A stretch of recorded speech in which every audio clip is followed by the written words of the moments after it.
Dyaryo sa Himpapawid. 2x2. Walang takot sa paghimay sa masalimuot na isyu ng bayan. 2x2. Humahataw na mga balita at impormasyon. 2x2. Ating damhin, ating lasapin ang hagupit na 2x2.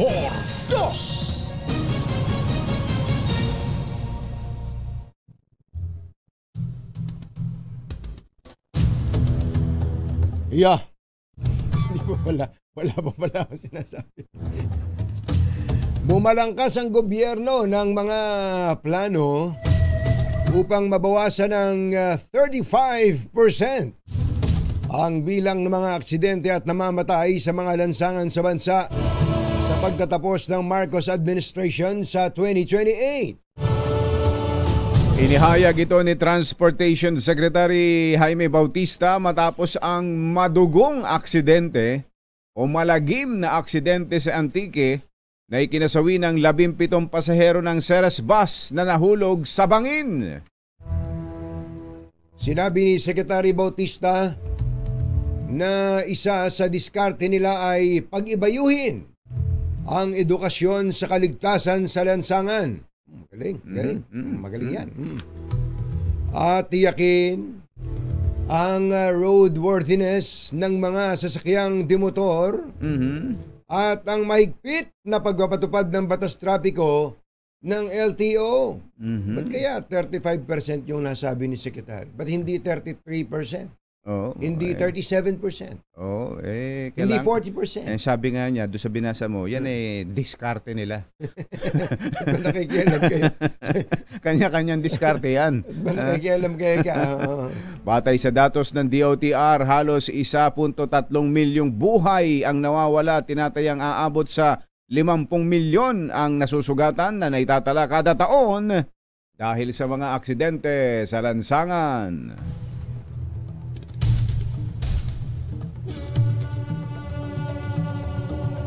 Isyu ng bayan. Katotohanan. 2x2. At maitim ang balak, magtago ka na. 2x2. Si Jerry at si Anthony, narito na. 2x2. Hahataw ng todo, urado ka. 2x2. Ang katotohanan, dala nila. 2x2. Walang sinasamba pali, maniwala ka. 2x2.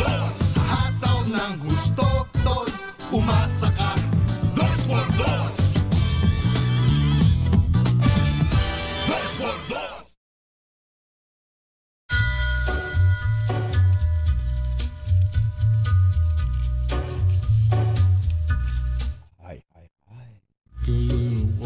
Maganda morning. Magandang umaga, bayan! Bayan! Ito po si Anthony Taberna. Ito po si Jerry Baha. Muli pong sumasa inyo ang 2x2. Ngayong araw na ito ng Friday! Yoo-hoo! Today is a holiday. Friday. Diba, kumbachero? December 8. Hindi pa raw pala. Hindi po ba? Ano bang araw ngayon? Ewan ko ba? Suspended ang number coding. December 8. December 8. Ano bang balitan nyo nga itong kalendaryo na to.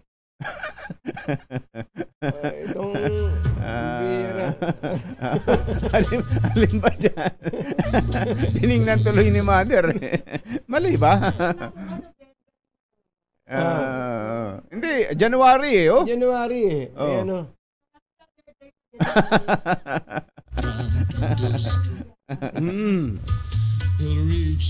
Ay, wala daw coding bukas sabi ni Mother Bukas pa yon, kumbachero. Yung December 8 kasi yung pista official.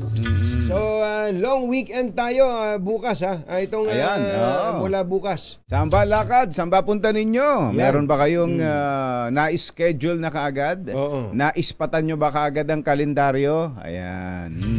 Yung mga iba, yan ang inaabangan Totoo yun. Talagang, pero yun para sa pamilya talaga pamilya, nila. Importante kasi kumbachero ito yung pagsasama-sama ng pamilya Yung pong pambungad namin ay bagamat at least may plano, ha? At least may plano.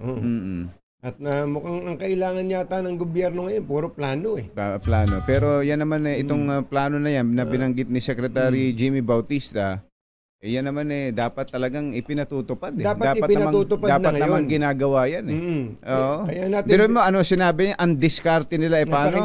Pag-ibayuhin ng edukasyon sa kaligtasan, information dissemination. Yes. Tiyakin ang roadworthiness ng mga sasakyang demotor. Hindi ba ang tagal na? Di ba kaya nga nagkaka-rally-rally ang mga transport groups. Dahil ayaw nilang i-phase out yung jeep. Yung jeep. At ang totoo nun, kumbatsero, hindi lang dapat yun sa jeep eh. Yung mandatory check-up ng jeep.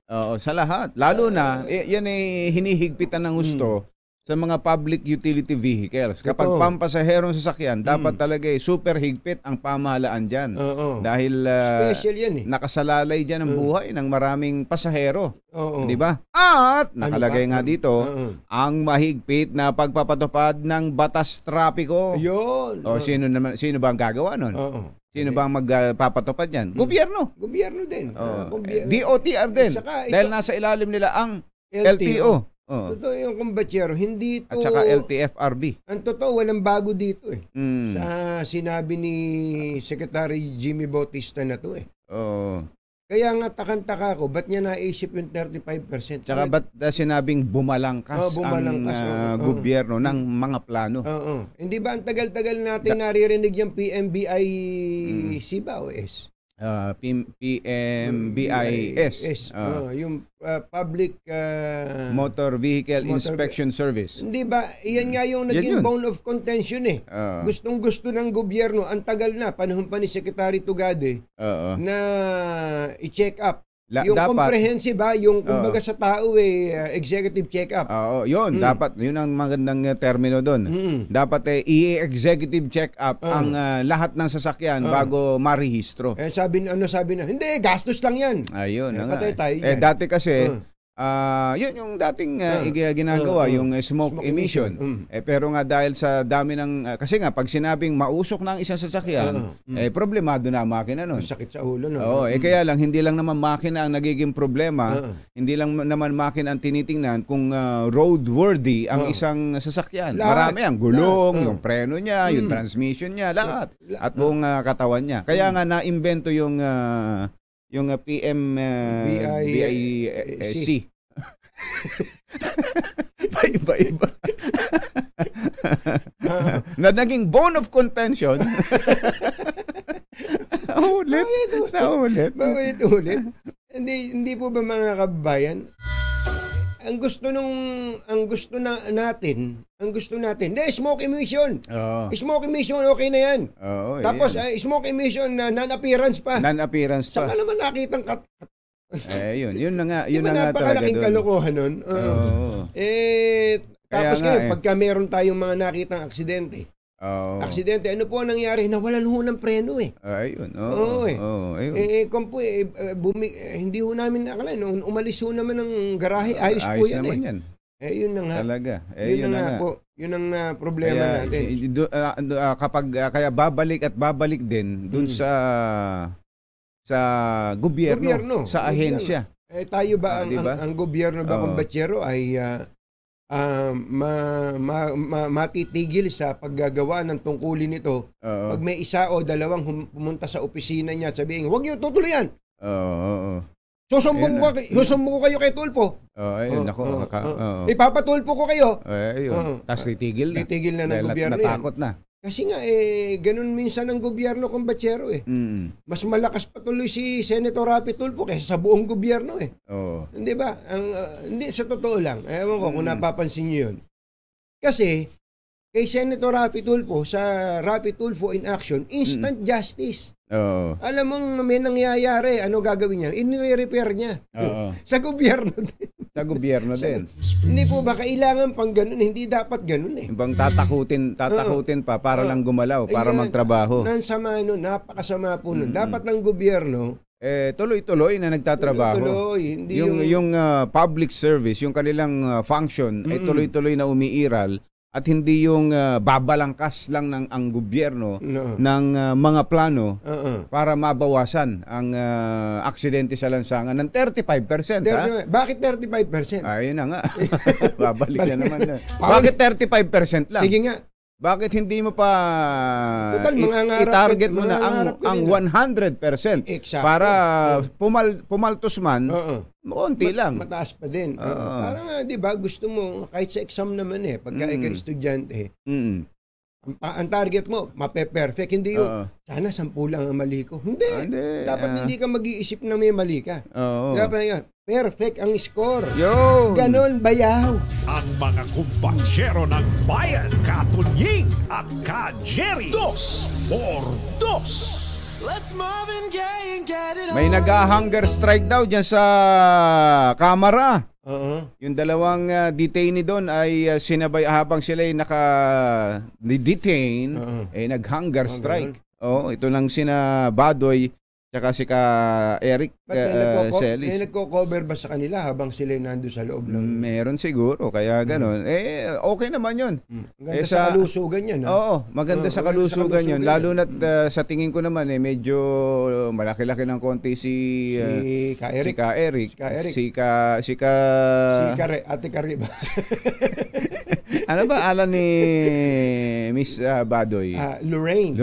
Si Lorraine naman medyo ganun na rin, di ba? Ganun naman ang tao pag nagkakaedar, di ba? Totoo yun. Medyo mahirap yan. Kasi bumabagal ang metabolism. Kaya makakatulong po ang pag-fasting. Sa mga karanasan mo, mga gaano katagal yung effective na fasting? Sa ganyang sila total, andyan sila at gusto naman nilang gawin mga 24 oras. 24 hours. Yung pero tubig yan. 1 meal a day siguro, pwede na nilang gawin dyan. Wag naman yung buong as in lilipas sa mga araw na wala intake. Ang laki ng epekto nun doon sa mga nagagawa yung gano'n, yung 1 meal a day. Ang laki ng epekto. Kilala nga ako, may nakakausap nga akong batyero sa loob ng isang buwan, Congressman Doming Mariano. Si Kong Doming IF din? Parang ganun yung ginawa niya kung batyero. In just 1 month, pinakita pa nga sa akin, nahuhubo daw yung pantalon niya. 7 kilos ang nawala sa kanya. 85. Hindi pala 8 kilos. 85, 77 na lang. 77 kilos. Ano lang ang ginagawa niya? Nagbawas, walang halos sa kinakain. Talagang papayat ka na pag gano'n. Walang kanin. Walang rice. Bawas talaga ng kanin. Ayun, yung mga malalakas pa rin sa kanin ngayon, marami na rin natututo kung batyero.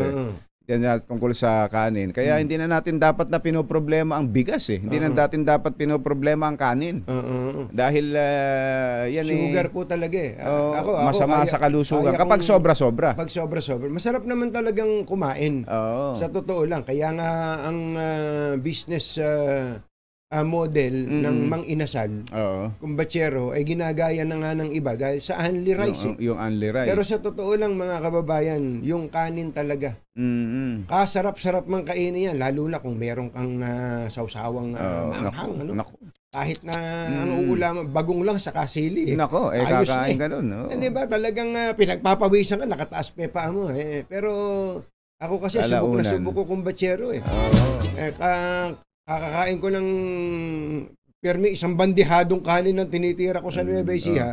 Ano epekto? Ayun. Diabetes, mga kababayan. Diabetes. Jerry Baha, Anthony Taberna, 2 por 2. Pero hindi naman ibig sabihin na manunood na lang ang gobyerno habang lumilipad yung presyo ng bigas na may manipulation sa presyo hindi naman tama yun. Kaya nga andyan ang gobyerno gobyerno. Pag nakakita ng pang-aabuso o pagsasamantala, ang gobyerno, hoy! Gising! Oras po natin, Mr. Jalamtang, Lakyam Chapwehun, 6:18 ng umaga, ACS Balita. Susunod na! This time check is brought to you by ACS Manufacturing Corporation, ISO certified, maker of world-class quality Pride detergent. makatotohanan, balita ang maaasahan. ACS Balita. Walang makakaligtas, walang makakalampas. Saan magsulok ng kapuluan, Luzon, Visayas hanggang Kamindalawan. Basta't may balita, ipagwagwagan ng sikat na tagapagbalita. ACS Balita. Kasama ang 2x2 tandem Anthony Taberna at Jerry Baha. ACS Balita.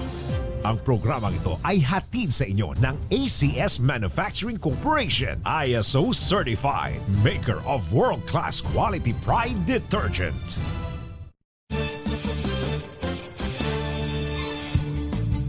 Araw po ngayon ng Thursday, December 7, 2023. Narito na ang ulo ng ating mga ACS Balita. GSIS may alok na emergency loan sa mga miyembro nitong biktima ng lindol sa Caraga Region. Jackpot prize sa Super Lotto 649 inaasahang papalo sa mahigit 238 million pesos sa draw mamayang gabi. Operasyon ng Ceres Bus Line sinuspinde ng LTFRB ng 3 buwan. DOTR Undersecretary Cesar Chavez inilipat sa tanggapan ng Pangulo. Prangkisa ng SMNI nanganganib masuspinde. Ito pong si former USEC Lorraine Badoy at ka Eric Celis nag-hunger strike habang nakakulong sa Kamara. At gaya ng binanggit namin kanina, wala hong coding bukas dahil holiday. Matik! Magandang umaga Luzon, Visayas at Mindanao. Good morning Philippines. Hello world. Kami po ang inyong mga tagapagbalita. Ito po si Jerry Baha. Ito po naman si Anthony Taberna. At ito ang ACS Balita. ACS Good May alok News. ang Government Service Insurance System na emergency loan sa mga miyembro at pensyonado nito na apektado ng magnitude 7.4 na lindol sa Caraga Region. Ayon kay GSIS President at General Manager Vic Veloso, nakahanda na ang kanilang 6 na bilyong pisong emergency loan program para sa mga kwalipikadong miyembro. Sabi ni Veloso, maaaring mangutang ng hanggang 40,000 ang mga miyembrong may existing loan balance. Kailangang nakatira o nagtatrabaho sa inuga ng malakas na lindol ang aktibong miyembro para maging qualified sa emergency loan program. Posibleng pumalo sa mahigit 238 million pesos ang jackpot prize sa Super Lotto 649 sa draw mamayang gabi. Ito ay makaraang walang nanalo sa huling draw noong Martes ng gabi na may winning combinations 41, 29, 33, 31, 16 at 26. Sinuspende ng 70 araw ng LTFRB ang Ceres Bus Liner matapos ang trahedya sa Antique na nagresulta sa pagkasawi ng 17 katao. Ayon kay LTFRB Chairman Teofilo Guadis III, layon nitong bigyan daan ng investigasyon sa pagkahulog ng Ceres Bus sa 50 talampakang bangin. Alas 6:27 ang ating oras, maupay nga aga mga kasangkayan, mga kabugtuan, mata na kamo, gising na! Pinaiimbestigahan na ni LTO Chief Vigor Mendoza ang road accident sa Antique na ikinasawi ng 17. Ipinagutos na rin ito sa mga pinuno ng district offices ng LTO na palakasin ang regular roadworthiness inspection sa mga public utility vehicles upang matiyak ang kaligtasan ng mga pasahero. Alas 6:27 na ng umaga, mayong aga mga pinalangga, bugtaw na kamo, gising na. Itinalaga ng Pangulong Bongbong Marcos si Transportation Undersecretary Cesar Chavez bilang Presidential Assistant for Strategic Communications. Nagsilbi si Chavez bilang Undersecretary for Railways ng DOTR bago ang kanyang appointment sa Palasyo ng Malacanang. Naging Chief of Staff din po siya ni dating Manila Mayor Isko Moreno pero nagbitiw noong October 2021 para maging Station Manager ulit ng DZRH News. Dati rin naging Transportation Official si Chavez sa ilalim ng administrasyon ni Pangulong Rodrigo Duterte. Inappoint din ni Pangulong Marcos sina Mary Jean Pacheco bilang USEC ng DTI, Michael Christian Ablan bilang DTI Assistant Secretary at Jeremy Regino bilang kapalit ni USEC Chavez sa DOTR. Aprobado na ng Kamara ang resolusyong umaapila sa National Telecommunications Commission na suspindihin ang operasyon ng SMNI channel. Sa House Resolution 1499 ni PBA Party List Representative Margarita Nograles na inadapt na franchise panel, binanggit ang mga paglabag ng SMNI kabilang ang pagpapakalat ng fake news at red tagging. Sinabi naman ni Surigao del Sur Congressman Pepe Pimentel, aba, kwarta ako. Mali, sorry Kwarta po. ako. Kwarta ako. Sorry po, Johnny pala. Johnny, nagkamali ako ng basa. Oh no, It's Johnny. Si Representative Johnny Pimentel na malaki ang posibilidad na makansila nako, ang prangkisa ng SMNI. Susunod. Tito Boy! Ano na kaya ang balita sa magka-partner sa SMNI na sina Lorraine Badoy at Eric Celis dyan sa Kongreso? Ano ba ang almusal natin dyan? At bukas, holiday, December 8. May coding kaya? Kakainis naman teaser. Teaser ba yan? Siguro. Alam na namin yan no isang buwan pa. Siguro. Tiniteaser nyo pa? Oo, baka mapagalitan tayo ni Chairman Don Artes niyan. Sabi niya, ang Artes niyo yung dalawa. Yan, natin pa sa pagbabalik ng ACS Balita. Lakyampo 6:30 na ng umaga.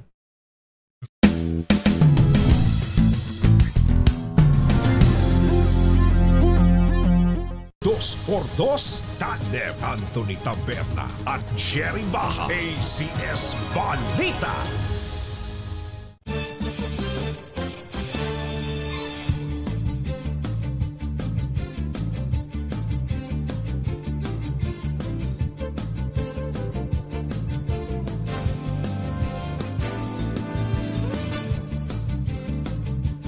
Alas 6:33 ng umaga, balik-balita po tayo.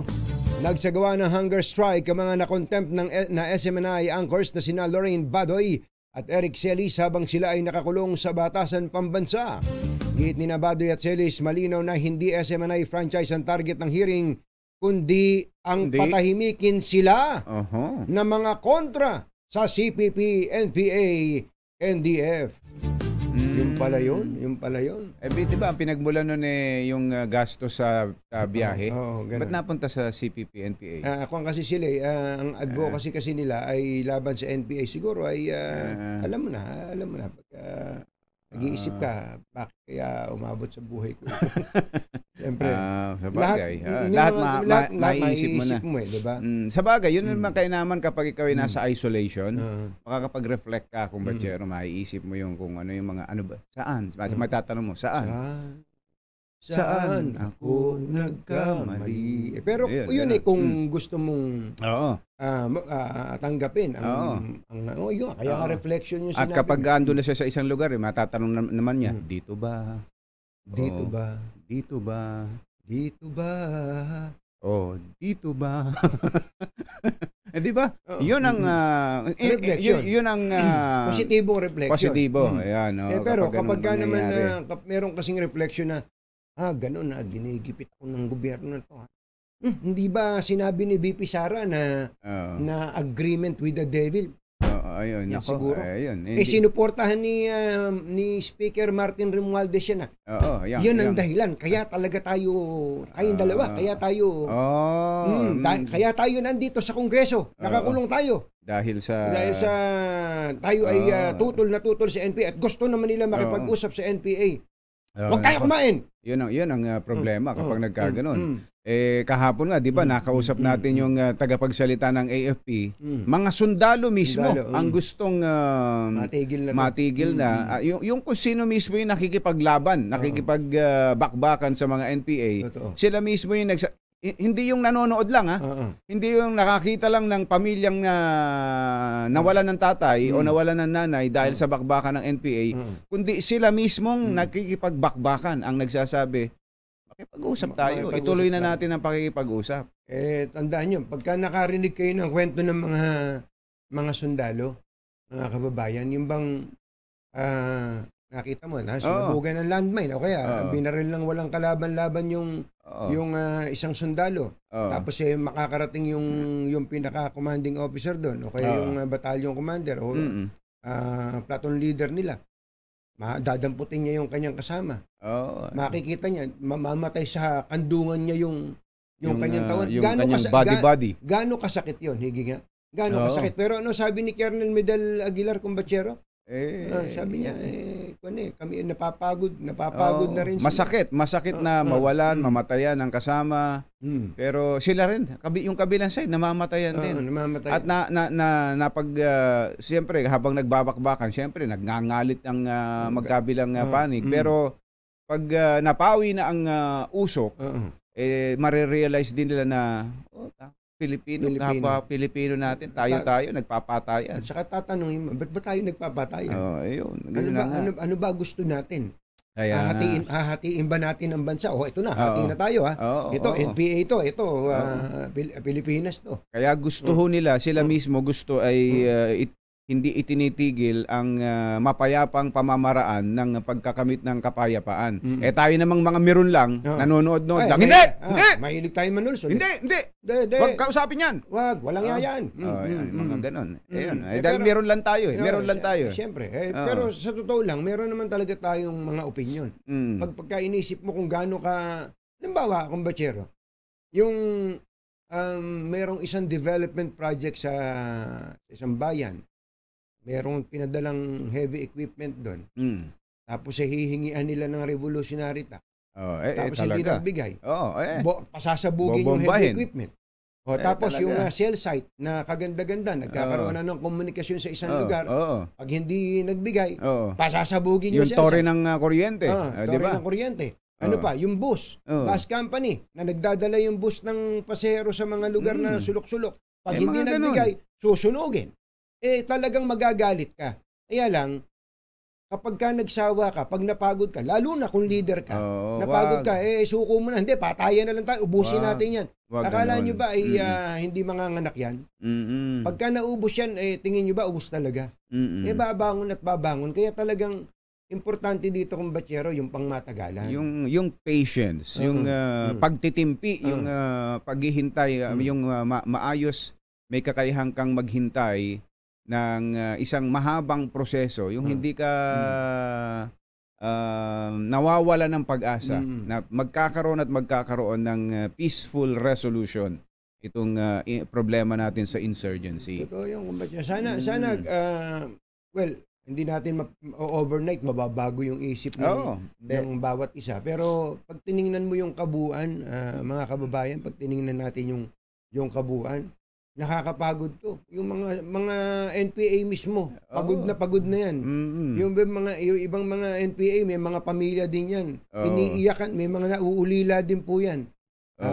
Mga sundalo, may mga nauulila po, mga anak, asawa, yung mga iyan. Kailan po natin to tatapusin? At least kung mag-uusap ngayon, nag-uusap at talagang traidor tong mga ito, pwede naman putulin, itigil uli. Itigil yung usapan, at least sinubukan. Sinubukan nating ulitin ang proseso at baka this time magtagumpay ang tao. Beno, ang tunggak na oras 39 na minuto na makalipas ang ika-6 ng umaga. ACS Balita.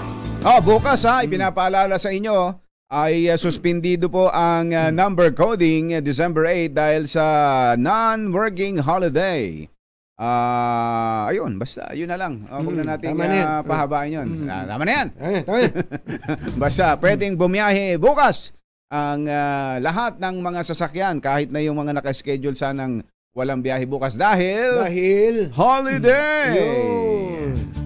Plano ng LTFRB na kasuhan ang may-ari ng Ceres Transport kahit na magkaaregluhan ang kumpanya at pamilya ng mga biktima sa madugong aksidente o malagim na aksidente sa Antique. Ayon ito kay Celine Pialago, tagapagsalita ng LTFRB, matapos na ipatupad ang 70 araw na suspensyon sa operasyon ng Ceres Company nang mahulog ang isa nitong bus sa bangin na ikinasawi ng 17 katao. Pinangalanan na ng PNP ang dalawang suspect sa pagsabog sa Mindanao State University sa Marawi na sinasabing mga miyembro ng teroristang grupo na Dawla Islamiyya Maute. Ayon kay Police Colonel Jane Fajardo, tagapagsalita ng PNP, ang mga suspect ay sina Kadapi Membesa alias Engineer at Arsani Membesa alias Katab na sangkot din sa ilan pang insidente ng pambobomba sa Mindanao. Alas 6:41 ng umaga, maswerteng nabuhay ang isang binatilyo matapos itong barilin ng 3 beses sa Quezon City. Ang suspect na isang alias Muslim ang sinasabing bumaril sa 17 anyos na biktima na nakatayo lang sa harapan ng isang karenderya sa Barangay Gulyat kahapon ng madaling araw. Inamin ng Philippine Association of Private Schools na isa sa mga hamon sa education sector ang pagkakaroon ng dekalidad na edukasyon. Ayon kay Antonio Del Carmen, Pangulo ng PAPSU o Philippine Association of Private Schools, na maraming estudyante ang napag-iiwanan pagdating sa math, English at science kaya kailangang matugunan ang krisis sa edukasyon. Kung ang bigas ay nakaka-diabetes, eto pa ang makaka-diabetes at malamang hindi lang sugar ang tataas. Pati presyon nyo tataas. Pati high blood. Oo, pati high blood nyo tataas. Ang gobyerno daw po, posible na namang mag-angkat ng asukal. Yan at iba pa sa pagbabalik ng ACS Balita. 6:42. Walang balitang makakaligtas, walang balitang makakalampas, saan mang sulok ng kapuluan. ACS Balita! ACS Balita! Ang programang ito ay hatid sa inyo ng ACS Manufacturing Corporation, ISO Certified. Maker ng world-class quality Pride detergent. Hi! Maganda morning! Anong araw today, kumbachero? Today is Laundry Day Friday. Yuhuu! At pag Laundry Day Friday, all you need is Pride Washing Machine Detergent. May triple stain away formula kaya tanggal ang makapit, madikit at malupit na dubit mancha, kaya easy ang labada. Kaya pala mula noon hanggang ngayon, all you need is Pride. All you need is Pride. ACS. Kasama ang 2x2 tandem Anthony Taberna at Jerry Baja. ACS Balita.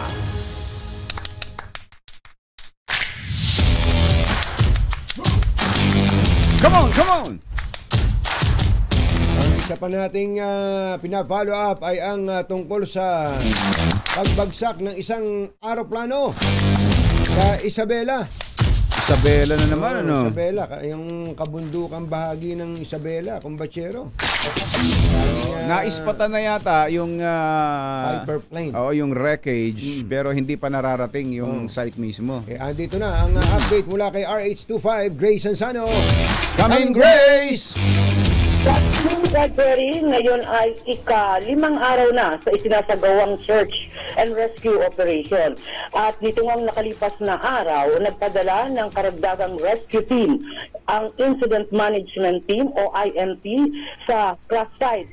Hindi mababaan nga dun sa mismong crash site dahil medyo makapal pa ang mga puno at dun lang sa mas malapit-lapit na lugar na ibaba itong 11 na mga miyembro ng para teams. At ito nga ay kinabibilangan ng 2 mula sa Philippine Air Force at nakabilang sa para jumpers.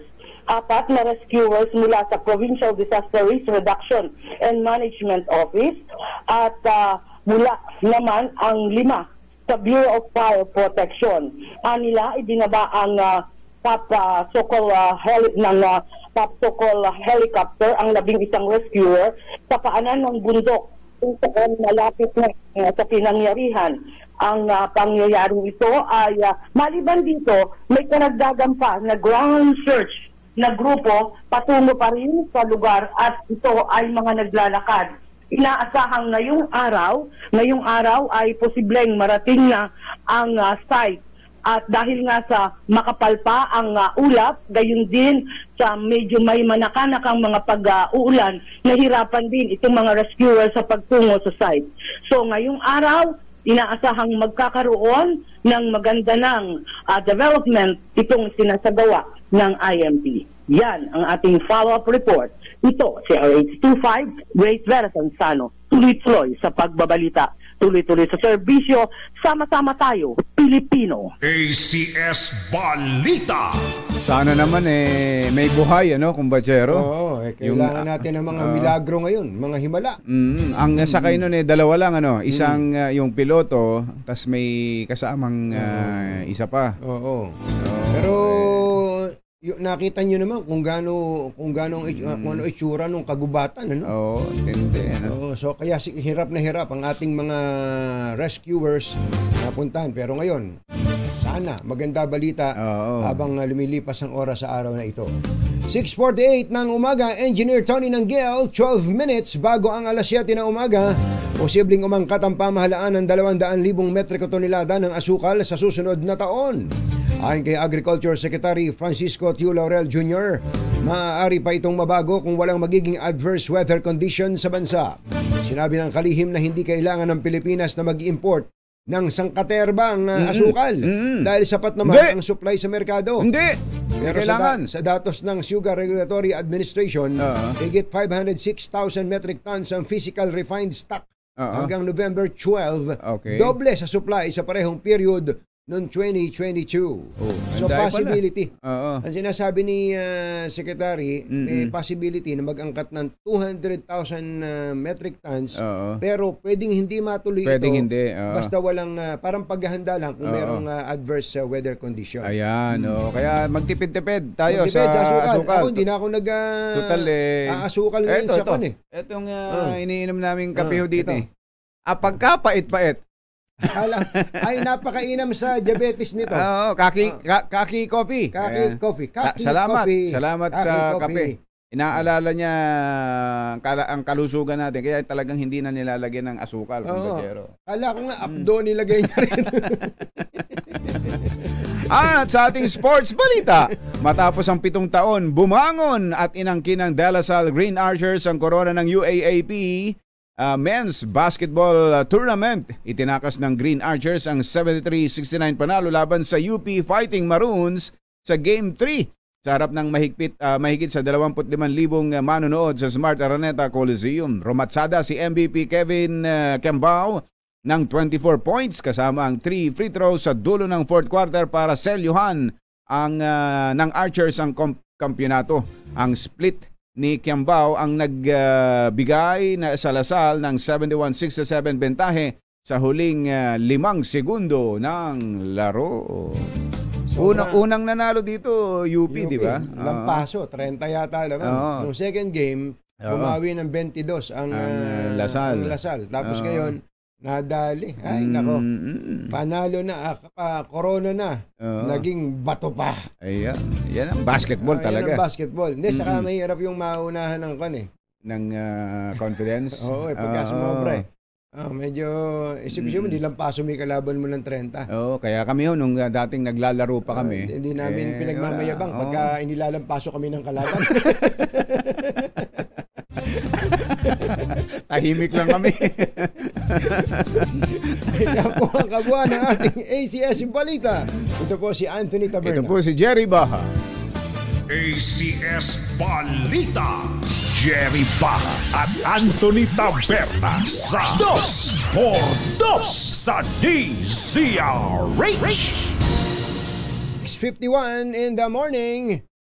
Balitang makatotohanan, balitang maaasahan. ACS Balita. Ang programang ito ay hatid sa inyo ng ACS Manufacturing Corporation, ISO certified, maker ng world-class quality Pride detergent.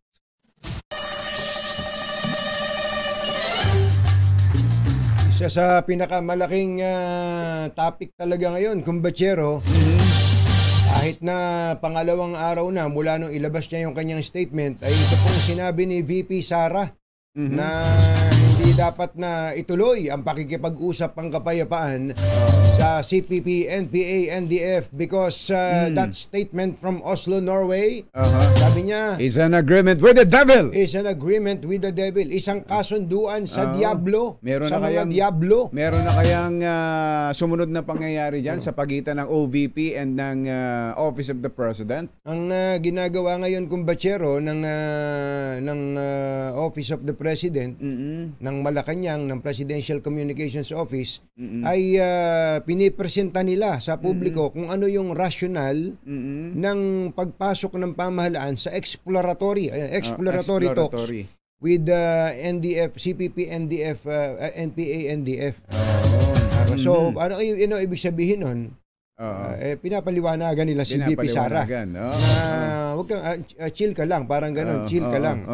At ang tanong nga dyan, meron bang consultation? May mga allegation kasi na wala man lang consultation yan sa mga security officials natin. Wala nga kaya. Baka naman hindi nila alam na meron. Tama ka, magandang tanong yun. Kasi in-interview ni Lakay Deo si former General Parlade kahapon. Yun ang kanyang claim. Yun ang, gano'n, nawala. Nawala daw, wala daw consultation sa with mga security officials? With security officials. Ang tanong doon, paano niya nalaman? Baka pag tinanong halimbawa, sino ba security officials? Si Secretary Gibo, PNP Chief, AFP Chief, Nika, si General De Leon, si National Security National Security Council Head, si Eduardo Año, Presidential Advisor on the Peace Process, Galvez. Pagka tinanong yun at sinabing hindi kami kinonsulta dyan, may problema. Tama si Jun Parlade. Pero kung ang militar mismo, ang AFP, at ang sinasabi ng AFP ay we stand by the decision of the President na magkaroon ng pakikipag-usap. Tulad ng sinabi ng kanilang tagapagsalita na si Colonel Midel Aya Midel. Hindi. Artista yun. Midel Aguilar. Ibig sabihin, alam nila. At nakonsulta sila dyan sa hakbang na yan ng administrasyon. Kaya nga kaya lilito ngayon, ultimo dito sa peace agreement o peace talks na to, hindi po peace agreement. Peace talks ay labanan po ito ng propaganda. Kaya kailangan po tayong mga Pilipino maging matalino, maging critical thinker po tayo, hindi yung narinig lang natin, sang-ayon na tayo. Maganda po na magpalitan tayo ng opinion dito ha. Ito po ay ini-encourage. Katulad ng mga nanonood sa atin sa YouTube, saka sa Facebook. Okay po magpalitan ng opinion, pero huwag bastusan. Huwag tayo magbabastusan. Magbigay tayo ng opinion, kontra man o pabor, para makabuo tayo ng isang matalinong pagpapasya. Oras po natin, 2 minutes before 7 o'clock in the morning. Attorney Mark Tolentino ng SMNI. Susunod na! Member KBP. Oras! Eksakto, punto. Apopoy, 4 na minuto na makalipas ang 7 ng umaga. Balitang bagong-bago. Balitang dapat alam mo. Balitang magdadagdag ng talino. Dahil bagong impormasyon, makibalita. Unang-una sa DZRH.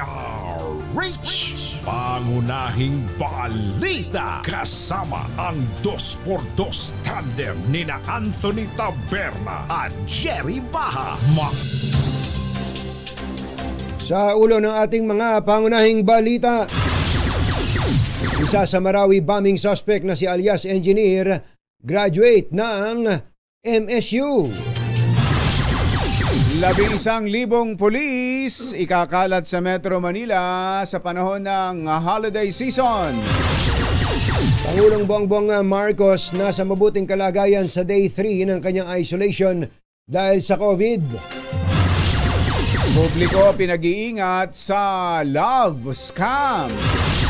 Mabigat na daloy ng trapiko inaasahan ng MMDA sa susunod na 3 weekend. At leader ng North Korea naiyak, nagmakaawa sa mga kababaihan na mag-anak. Mag-anak na ng marami. Nako. Wala na yatang tao sa North Korea. Baka umalis na. Magandang umaga, Luzon, Visayas at Mindanao. Good morning, Philippines. Hello, world. Kami po ang inyong mga tagapagbalita. Ito po si Jerry Baha. Ito po naman si Anthony Taberna. At ito ang...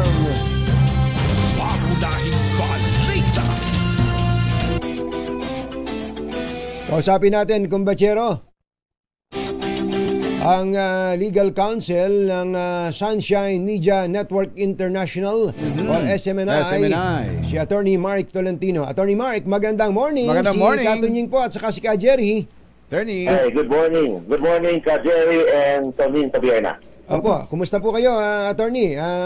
Klaruin lang natin, kayo po ba ay kinatawan o abogado lamang ng SMNI at hindi ni na Lorraine Badoy at Jeffrey Eric Celis? Actually, yung pag-umpisa, ako talaga ang legal officer ng SMNI. But during the manifestation doon sa hearing, ako yung tinatawag na inappoint ko tayo ni Ka Eric at saka ni Yusek Lorraine na maging abogado din nila. Okay. So pwede pala namin kayong tanungin tungkol kay doon sa dalawa, kina attorney kina Ka Eric at Yusek Lorraine Badoy. Kumusta na po sila sa kanila pong pagkakakulong diyan sa House of Representatives? Ano bang kalalagayan nila ngayon? So far, nandun sila after the hearing, during the may order ng committee, dinala sila sa isang facility doon sa House of Representatives, doon sa natulog. But of course, starting kahapon, nag-hunger strike na sila. 1 p.m. na start yung pag-hunger strike nila as a sign of protest of the illegal detention na ginagawa sa kanila. Yung pong gusto muna naming malaman, kumusta ba yung kanilang detention? Banggit nyo, detention facility, ano ba ang sitwasyon nila doon? Ang detention, okay naman, parang bahay din, parang opisina yon kasi hindi siya detention center, hindi siya kwarto, but office siya. So, nag-provide lang kami ng mga folding bed, mga unan, mga kumot, may CR naman, but isang room lang silang dalawa. Naka-aircon po sila, aircon naman, air condition. May aircon naman, but it is an old office dyan sa House of Representatives. Meron po ba silang access sa cellphone? Ang order, based on my information, kasi I tried to call them, binigyan sila ng 1 hour na pwedeng gamitin ang cellphone sa umaga, bawal sa hapon, then 1 hour naman sa gabi. Tapos, ang visiting hour, 3 o'clock to 5 p.m. lang ng hapon, except of course, yung lawyer na pwedeng bubisita 24/7. Anytime. Para pala talagang detainee talaga, attorney, ang sitwasyon nila. Hindi lang dahil sa ang pagkakaalam natin, kapag ganyang sa mga hearing sinaside for contempt, hindi lang muna pinapauwi. Pero sila pala, ang sitwasyon nila ay parang detainee talaga. Detainee. So, yun ang problema kasi alam naman ginagawa nila, they're just fighting for their right, fighting for freedom of press and freedom of expression, and of course, yung tinatawag na SOTO law, yun naman talaga ang punot-dulo ng debate doon sa Congress. Doon nag-init ang mga congressman doon sa ini-insist ni Ka Eric na SOTO law, pero nagsimula yon dahil doon sa kanyang motion na i-strike off sa record ng hearing ng committee yung kanyang mga naunang sinabi dahil wala siyang abogado.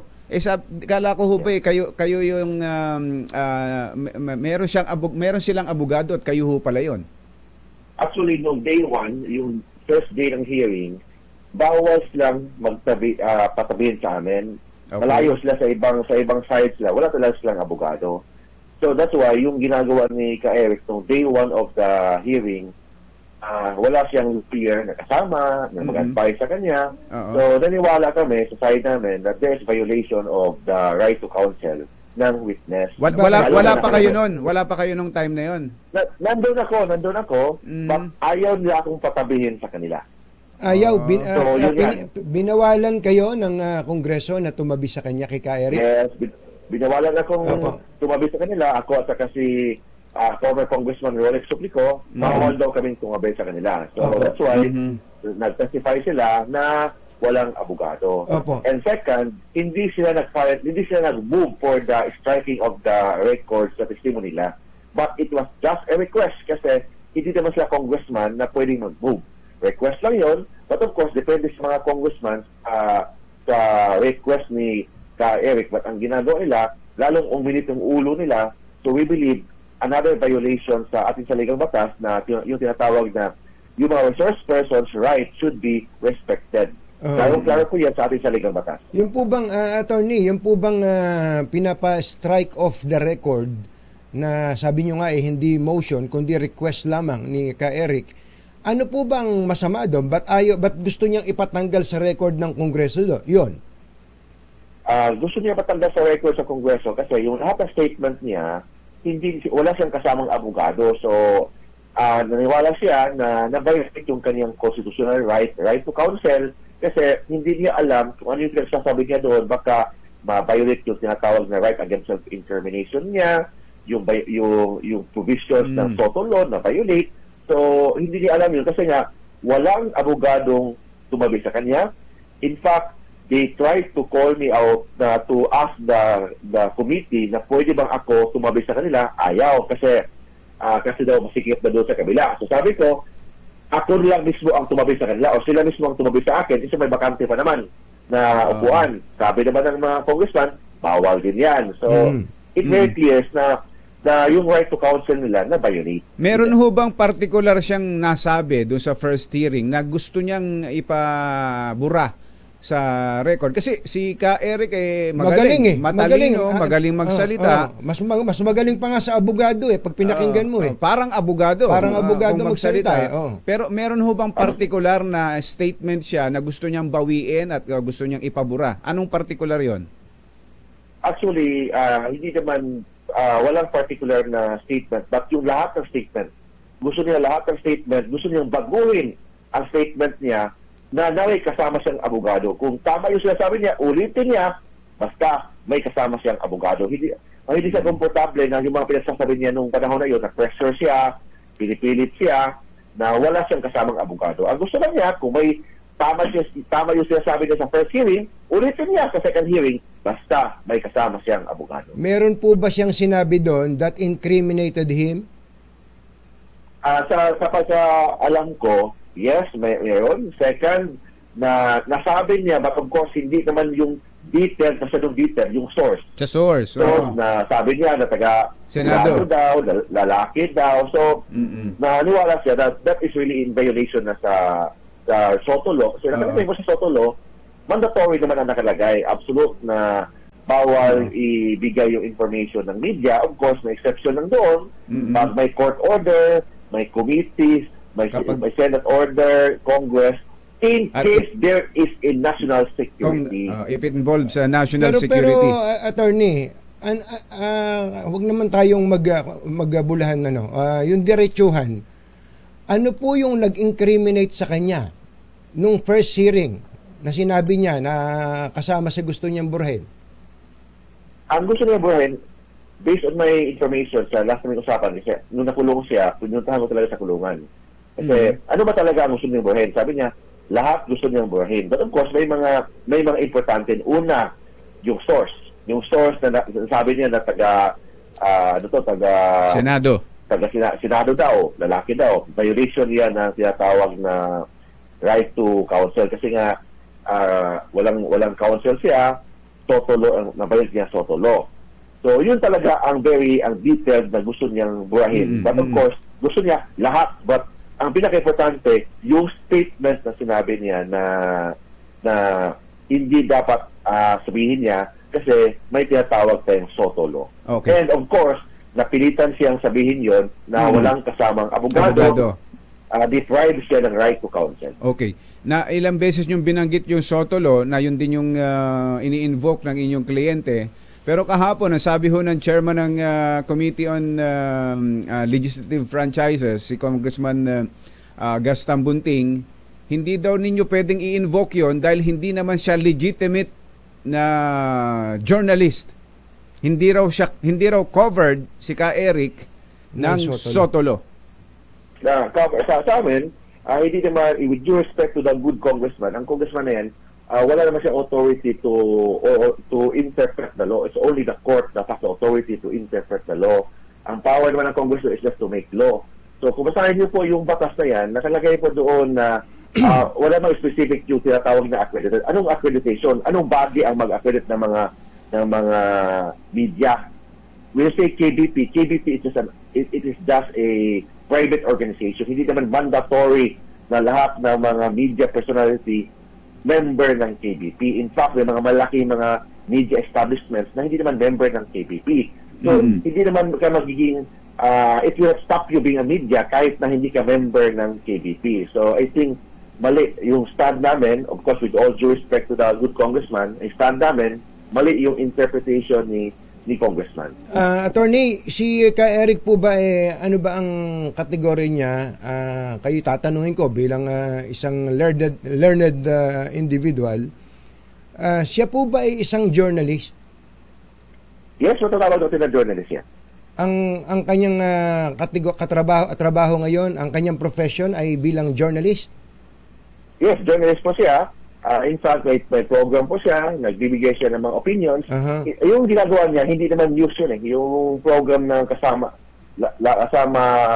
Laban Kasama ang Bayan, hindi yung news program, but it is an opinion-based program. So yun ang profession niya. Are you telling us, attorney, na halimbawa kayo, nagbibigay kayo ng opinion, pero nagba-black time kayo, will you consider yourself as a journalist? Yes po, ma-consider po natin na journalist as long as may specific definition sa batas, ano matatawag na journalist. Kasi wala pa talagang body na magsasabi na journalist o isang tao. Hindi, kasi ang nakalagay nandun siya sa House of Representatives, KBP. So, they believe na kailangan member ka ng KBP para matawag ka na journalist. Well, ang daming mga media personality na hindi member ng KBP. Ang daming media establishment. Totoo yun. Totoo ka doon, attorney. Kaya nga po dito, dapat talaga ay magkaroon ng definition ang ano ba, may batas. Ang Kongreso gumawa ng isang batas that defines the term journalist, ano? Kung sino ba yung journalist.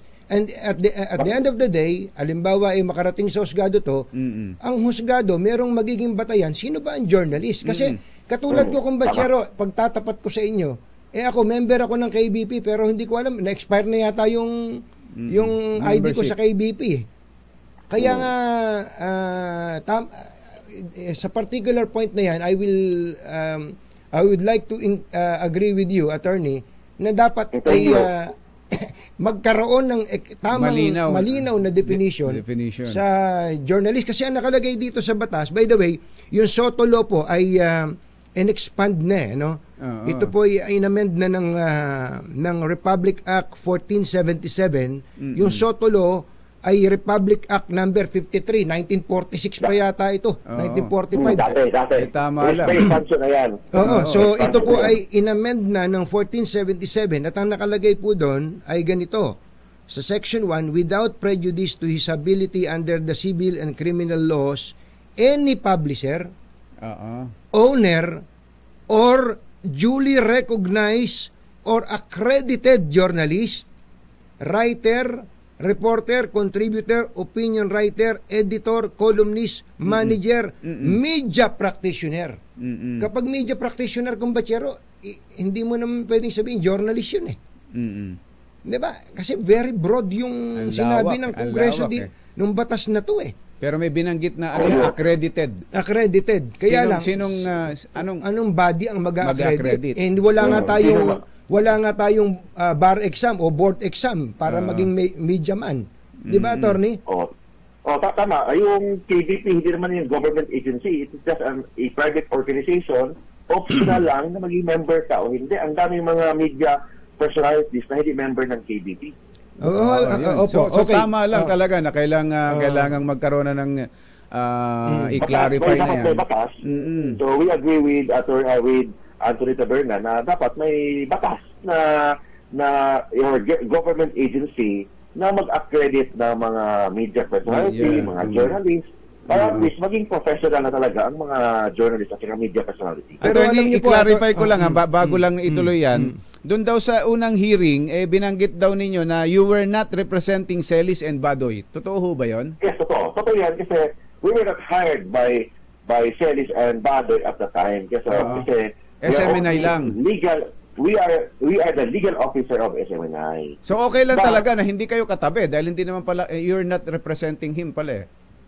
Yes, tama yan. But of course, si Badoy at saka si Celis, gusto nila akong i-appoint as their lawyer.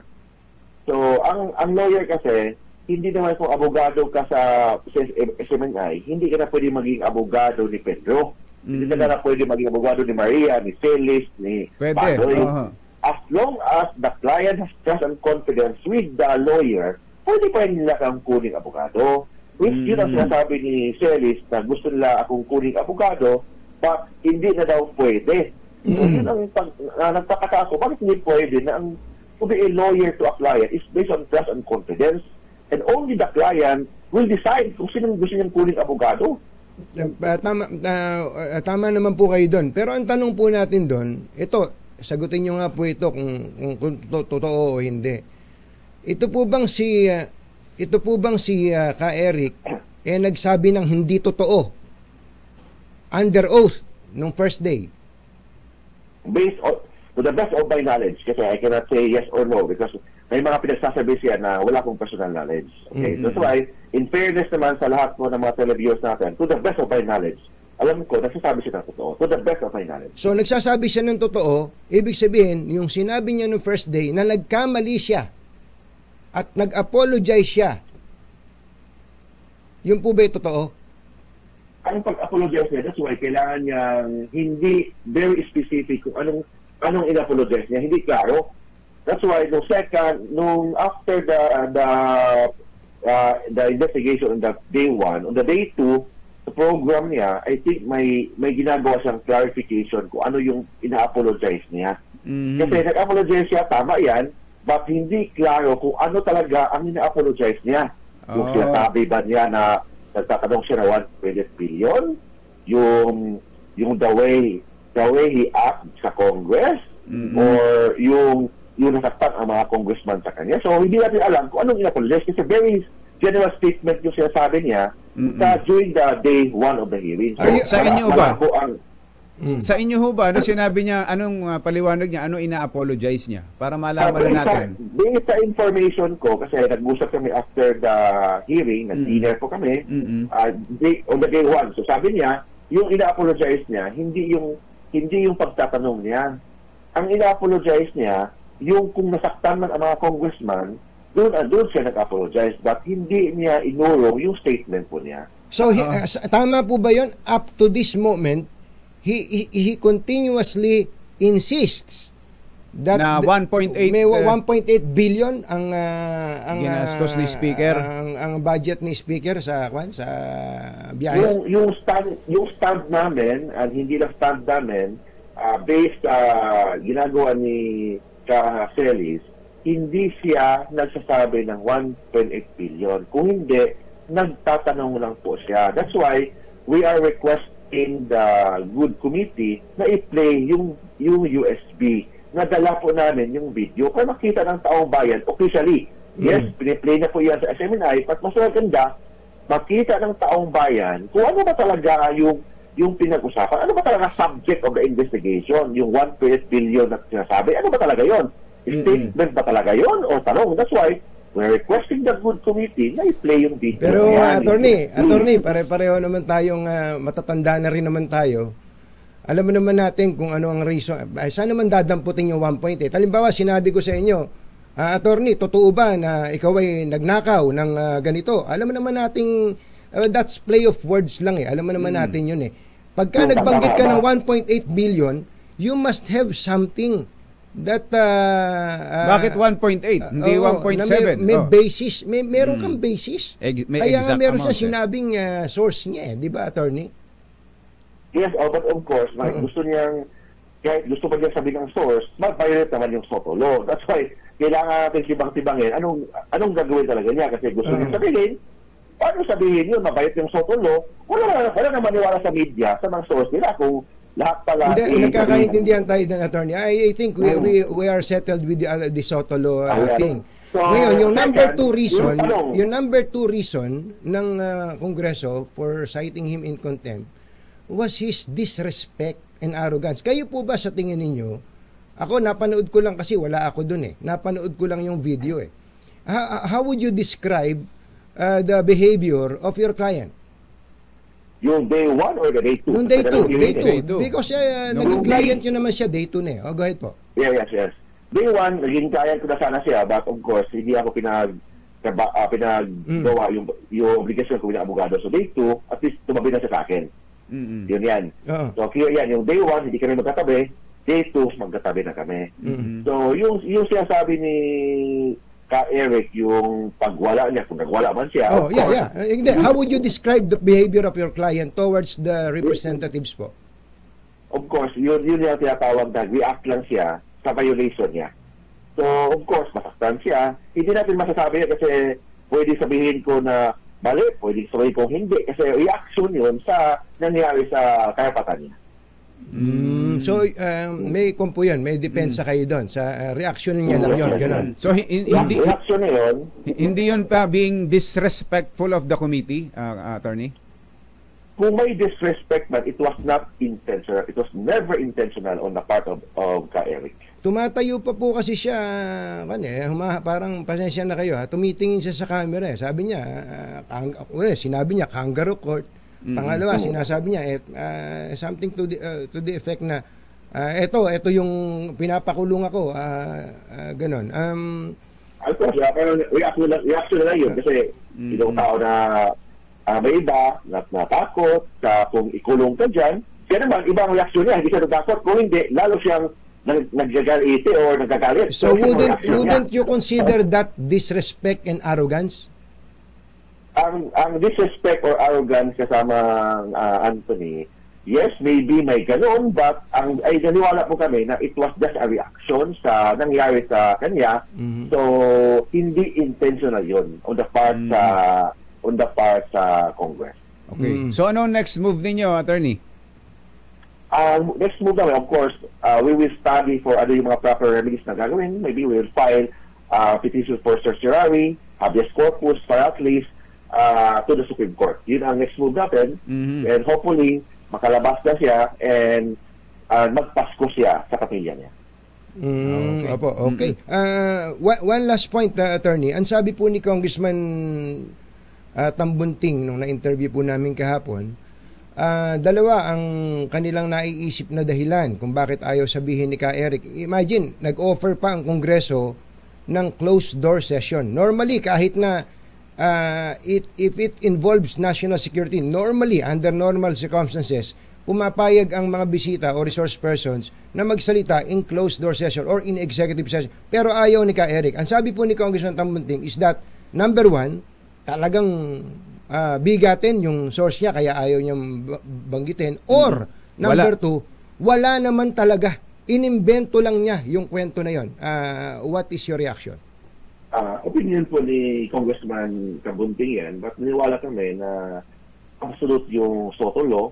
Ang exception lang yung tinatawag na national security, and naniwala din kami sa stand namin na yung magtatanong about 1 billion travel fund, di-involve siya ng national security. Therefore, hindi yan exception sa SOTO law. Kayo po ba personally ay naniniwala na merong ganong impormasyon o source talaga si Ka-Eric? Based sa information ko na sinabi niya. So, naniwala naman ako ni Ka-Eric kasi kaibigan ko siya, kliyente ko siya. So, naniwala ko sa sabi niya. But of course, I cannot say in details kaya in the very first place, hindi ko talaga alam ang source niya. So, siya lang ang nakakalam ng source niya. Hindi ko naman tinatanong ang source niya. Basta naniwala ko na may source niya. Okay. Attorney Mark Tolentino. Thank you, Attorney Mark. Maraming salamat po at magandang umaga po sa inyo. Ay, thank you, Attorney Taberna at si Jerry Ba. Thank you. Mga nangunguna at mga bagong balita sa DZRH. Pangunahing balita. Beno, ang tunggak na oras. Kityampwa. 7:30 na ng umaga. This time check is Crime scene bago ang pagsabog. Batay sa resulta ng investigasyon at kuha ng CCTV, nakita pa sina Kadapi at isa pang suspect na si Arsani Membisa alias Katab sa lugar at lumabas ng gymnasium alas 9 ng umaga habang may hawak na cellphone si engineer at may tinatawagan. Hinihinalang cellphone ang ginamit ng mga suspect para pasabugin ang bomba at makikita na mabilis silang umalis sa lugar matapos ang pagsabog.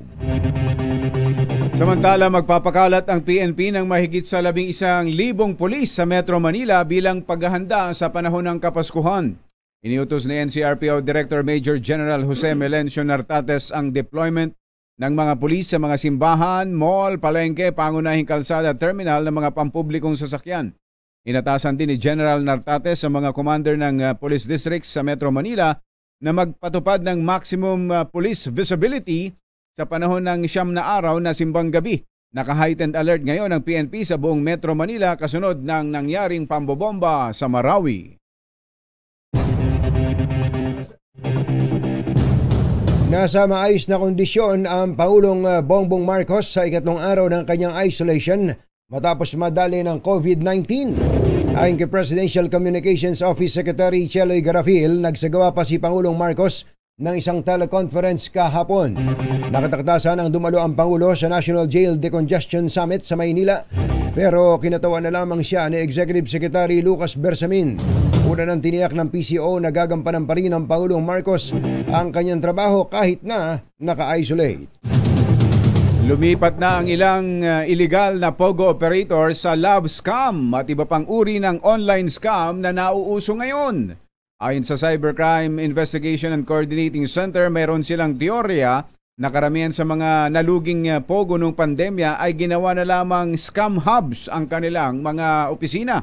Paliwanag ng CICC, mas madali para sa kanila na mag-shift sa ganitong uri ng negosyo dahil kompleto sila ng gamit tulad ng mga computers, mga makabagong teknolohiya at mga empleyado. Gayunman, sinabi ng CICC na hindi lang mga online scam na ino-operate ng mga dayuhan ang kanilang binabantayan, kundi maging ang ibang uri ng panloloko at scam na gawa ng mga Pinoy. Asahan na ang mabigat na daloy ng trapiko sa susunod na 3 weekend. Ayon kay MMDA Chairman Don Artes, magsisimula ang traffic bottleneck bukas. Oy, bukas po ito, ho. Bukas, ho. Dahil sa long weekend, traffic na nitong mga nakaraang araw. Grabe. Bukas pa. Hindi pa traffic yun. Yung Hindi nangyari. pa. Isip mo. Bukas. Hindi pa pala yun. Ito po'y kasabay ng Feast of the Immaculate Conception of Mary. Susundan ito ng Payday Weekend sa December 15 at last-minute Christmas shopping ng mga Pinoy. Sinabi ni Artes sa Disyembre 22 naman bubuho sa mga biyaherong magsisiuwi sa kanilang probinsya para sa Pasko. Paalala naman ng DOLE, hanggang 24 lang ng Disyembre ang deadline sa pagbibigay ng 13th month pay. Bigay nyo na. Kahapon lang binigay na ng Katonying sa mga empleyado nito yung 13th month pay nila. Aga, ha? Mga taga-Katonyings ngayon puro nakangiti . Happy, ha? Pagbutihan nyo serbisyo, ha? Serbisyong totoo, ho. Papasok pa rin ba sila? Hindi Baka pwede nang hindi pumasok dahil naibigay na yung 13th month. Malamang. 7:38 ang ating oras. Sa isang pambihirang pagkakataon, naiyak si North Korean dictator Kim Jong-un habang nagmamakaawa sa mga kababaihan sa kaniyang bansa na mag-anak na ng marami. May audio ba yan? Pwede nga natin, pakinig natin yung audio niyan. Paano ba? Humagulgul ba? Naiiyak din yung mga kababaihan . Oo nga, mga kababaihan, may audience pala niya. Audience niya.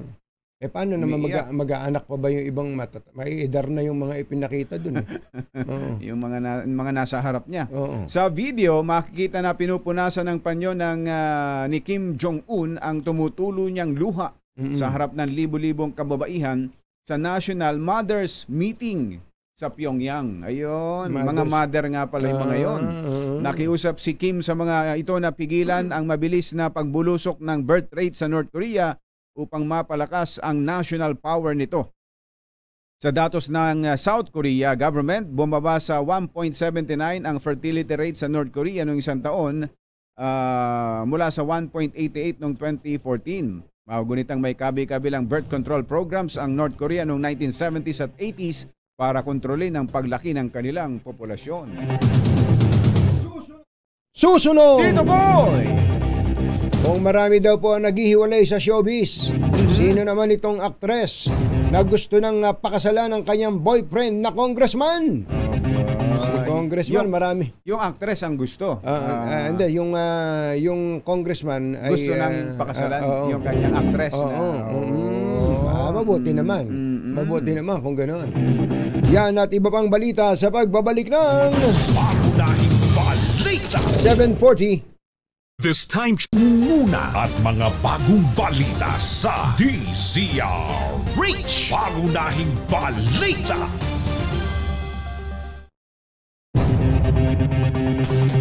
Pangunahing balita sa showbiz. Magandang dilag, puso ko. Ay. Uy, si Kanatoy Almeda, birthday pala. Ngayon? Tingnan mo nga Wala naman. man lang kakibuki-bo. Wala ba tayong libreng kasino dyan? Bak Natoy Almeda, happy birthday. Tatay-tahimik kayo ha. Mabuti na lang at ibinuko ka ni dating flag officer in command, FOIC. Ade Luis Bordado. Ayun. Ayan, ka-birthday din niya si dating retired General Alan Paredes and Larry Mojax Mojica. Ayan. Mga miyembro ng PMA Marengal Class of 1988. Kuya Anton Peña, magandang morning. Binabati pala natin si Ate Baby Tumanan, ang may bahay ni Kuya Arnel Tumanan. Happy birthday Ate po, Baby. Ate Baby. Kumusta ba si Kuya Arnel? Gwapo pa rin. Matikas na matikas. Oh, laro tayo basketball Kuya Arnel ha. Wag na. Huwag kang maniniko. Wag na. Bumabati rin pala sa iyo, Mami Baby, ang inyong mga apo na sina Angela at Mavis. Ayan. Si Lester Agoncillo. Aba, tinan mo nga naman, kasama pala sa mga nakapasa sa bar exam. Lester Agoncillo, congratulations! Congratulations! From Agoncillo family. At syempre, galing kina ating Lisel at Kuya Ricky Rivera. Magandang umaga rin sa mga doktor natin dyan sa Manila Doctors Hospital. Doc Tony, pumasok ka na ba? Doc Tony, magandang morning. Is the doctor in Ayan. already? Ayun. Ating Annabel Tapalya, magandang morning. Gusto ba si Katoy B? Ayun. Ate Annabel, nakita kami nung isang beses pakalat-kalat yung mag-asawang Annabel at Kuya Toy B. Saan? Diyan sa isang mall sa Makati. Sa Ayun. Rockwell. Sa Rockwell. Yan, doon lang naman tatatambay ang nakita ko dalawang yan. Kainam, nakita ko. Nalibre niya ako ng kape. Good morning sa mga chikiting natin dyan. At eto na, kumbachero. Sino ba tong sexing actress na handa na raw pakasalan ni Congressman? Alamin natin ang detalye ng balita mula kay Mama Morley Alinio. Maganda morning, Morley!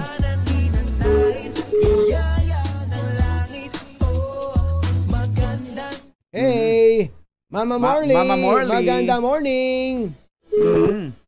Nakalimutan. Greg, pakipindot mo. Pakipindot mo. Pakitawag mo ulit. Naputol yata. Si Annie ay nagbe-birthday din pala, yung mayordoma raw nila Doc Tony. Matindi si Annie ha. Si Annie Batumbakal. Tibay niyan. Taga-Prisco yan. Taga-Prisco yan Tsaka daw si Attorney Beji. UP Law grad. Ayan, daughter daw ni Kong Doy. Tinan mo na, anak ni Kong Doy and Rona Liachon. Congratulations. Abogada na rin. Oo. Tinan mo nga naman. At magandang umaga rin kay Dr. Cynthia Cuayo Huico. Doktora Cynthia. Wala ba tayong mga bagong bakuna dyan? Yung pang influenza. Influenza. Flu vaccine. Naku, kailangan daw yan. Totoo. Doon sa mga kababayan nating nakikinig, importante yung flu vaccine. Lalo na sa panahon ngayong yung may walking pneumonia na may mga kaso na pala dito sa atin. Binanggit. Nung una kasi binabanggit, wala pa tayong wala pang ganyan. Ngayon ay meron ng naitala ang Department of Health 4 cases of walking pneumonia. Ayan na. Yan ang sinasabi natin. Kaya balik tayo dun sa face mask muna. Medyo uncomfortable pero wala tayong magagawa. Kailangan po natin ingatan ang kalusugan natin, lalo na ng ating mga anak. Oras po natin, 12 minutes bago ang alas 8 ng umaga. Engineer Tony Nanggel, wala ba tayo dyan? mga nangunguna at mga bagong balita sa DZRH. Pangunahing balita. Pangunahing balita. Puntahan natin ang isang kahindik-hindik na balita. Aba? Talaga, ha? Eto, ayun daw. Kahindik-hindik? Oo. Yun daw pong posisyon ni VP Sara laban sa pasya ng Pangulong Bongbong Marcos. Dun sa peace talks. Sa peace talks. Saka amnesty. At amnesty ay sinuportahan ng NTF-ELCAC. Aba. So, ibig sabihin, tutol din sila sa desisyon na yun ng Pangulo? Oo. Matindi. So, nag-iimpake na kaya yung taga-NTF-ELCAC? Dapat, sinabayan na nila. Dapat sinabayan yun na impake to. Alamin natin ang balita mula kay RH52 Edniel Parosa. Kaming Edniel! Anthony at Jerry, ipinagtanggol ng National Task Force to End Local Communist Armed Conflict si Vice President Sara Duterte kasunod ng pahayag niyang pakikipagsundo o pakikipagkasundo sa demonyo ang nakaumang na peace talk sa National Democratic Front. Ito'y kahit pa suportado ng ELCAC Vice Chair na si National Security Advisor Eduardo Año ang Oslo Communique na nagpapahayag ng kagustuhan ng gobyerno at NDFP na makipagnegosasyon para sa usapang pangkapayapaan. Ayon kay NTF-ELCAC National Secretariat, Executive Director Ernesto Torres Jr., kakampi si Vice President Sara bilang Vice Chair din ng Task Force. Hindi umano dapat tinitignan ang pahayag ni Duterte sa peace talks bilang pagkontra sa polisiya ni Pangulong Bongbong Marcos sa kabila kasi ng pagkakaiba ng ilang pananaw, partikular nitong dalawang lider ng Pilipinas, umiiral pa rin umano ang iisa lamang na proseso para formal na matuldukan ng armadong bakbakan sa bansa. Para naman kay National Security Council Assistant Deputy Director Jonathan Malaya, pareho lang sina VP Sara at PBBM sa kagustuhang bawakasan ng insurgency sa bansa. Ginawa ng mga ito ang pahayag kasabay nga ng pagpapakita ng suporta ni NTF-ELCAC Co-Vice Chair Eduardo Año sa development na ito kasama ng makakaliwang grupo. Inalamahan naman ng task force sa mga panawagang buwagin ang kanilang hanay na isa sa mga kondisyon ng Communist Party of the Philippines bago mapagulong ang peace talks. Para sa kauna-unahan sa Pilipinas, DZRH, ito si Edniel Parosa. Tuloy-tuloy sa pagbabalita, tuloy-tuloy sa serbisyo. Sama-sama tayo, Pilipino. So, sa madaling salita, ano sinabi nitong si Ernesto Torres, yung spokesman ba yan? O executive director? Kamo, Edniel? Siya ay National Secretariat ng NTF-ELCAC. Hindi daw dapat ma-misinterpret ng publiko, Anthony at Jerry, dahil kahit nagkaiba ng sinasabi si VP Sara at PBBM, ay iisa lang din ang dadaan ng proseso ng peace talks. Hindi kasi yung lead natin, baka misleading yung lead natin eh. Oo, parang gano'n, gano'n. Wala silang tahasang pagsuporta doon sa posisyon ni VP Sara. Ang dating kasi nung lead natin sinusuportahan nila yung pagtutol ni VP Sara sa amnestiya at peace talks. Yes, walang pagsuporta doon sa posisyon ni VP Sara. Pero ipinagtanggol nila si VP Sara na huwag ma-misinterpret ng publiko dahil isa lang naman ang kagustuhan ng dalawang leader. Yun ay ang mapatid, ang armed conflict. Pinag-iimpake ko pa naman siya eh.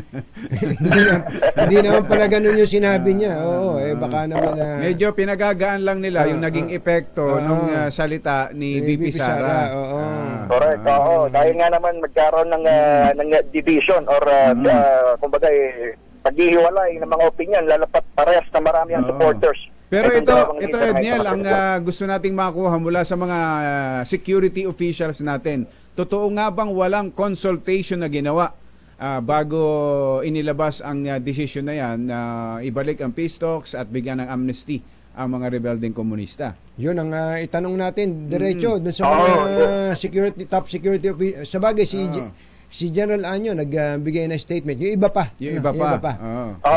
Kung ang tatanungin naman na Anthony at Jerry, si AFP Chief of Staff Romeo Bronner, pareha sila ng posisyon ng nakapanayam ninyo, di Colonel Medel Aguilar. Talagang, kumbaga, may konting panghihinayang dahil malapit na nga matapos, kumbaga, maubos itong mga aktibong front ng New People's Army. Pero, sila rin mismo ang tatanungin, siya mismo ay namatayan ng kamag-anak. Kaya gusto na rin nilang matapos talaga yung armadong pakpakan na ito at walang ibang pwedeng gawin para matuldukan ito kundi ang pangmatagalang solusyon. Yun ay ang peace talks o usapang pangkapayapaan. Yun. Okay. Back to you, Anthony at Jerry. Mga nangunguna at mga bagong balita sa DZRH. Pangunahing balita.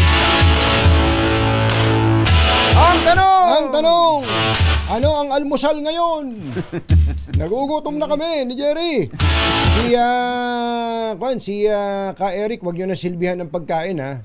Baka hindi lang pansinin, baka nag-aayat. Hindi, ano yun kapag pinadalhan nyo pa ng pagkain, para namang, torture yan. Torture yan. Huwag nyo gagawin yan. Seggen Reginald Velasco. Nag-hunger strike. Nag-hunger strike. Yung pang nag-hunger strike na nga, hahainan mo pa ng sinangag na kutakot-takot ang bawang at sibuyas. Tapos meron kang scrambled egg. Tapos meron kang spam light.